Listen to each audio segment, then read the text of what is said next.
মানে নিয়ে নিয়েছি, 2 পিস মাছ নিয়েছি। মাছটাকে কাটার সময় ফলি মাছের মধ্যের কাঁটাটা আমি 2 মাছে কেটে নিয়েছি।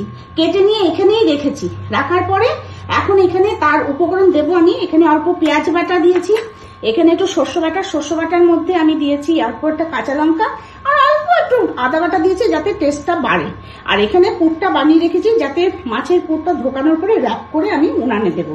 আর এখানে হলুদের নোট স্বাদ মতন দিলেই হবে। বাট এখন আমি কড়াইটাকে গরম করতে বসেছি। এখন আমি মাছের মানে মিশ্রণগুলো আমি একসাথে সব একটা বাটিতে মিশিয়ে নিয়েছি।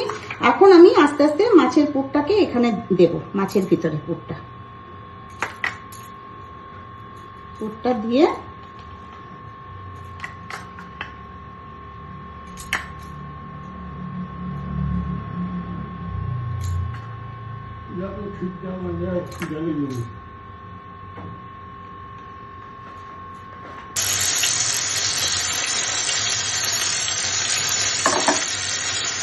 উনানের স্টিমটা একটু কম করে দিলেই হবে, আঁচটা একটু কমিয়ে দিলেই হবে।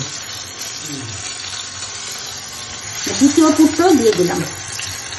এমনভাবে দিতে হবে যাতে একটু ছেঁকা আসলে মুখটা বন্ধ করে দিচ্ছি। ফ্রাইটা একটু কড়া হলে পরে টেস্টি হবে খেতে।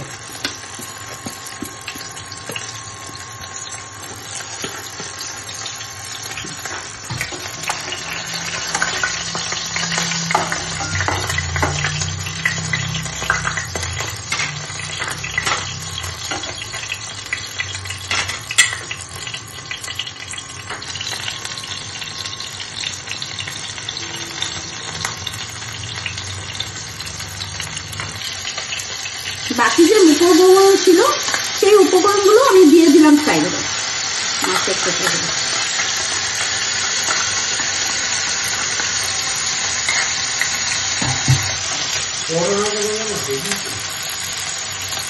কমপ্লিট, এখন সার্ভ করে দিলেই হবে। আমার কমপ্লিট হয়ে গেল, এখন সার্ভ করে নিলেই হবে।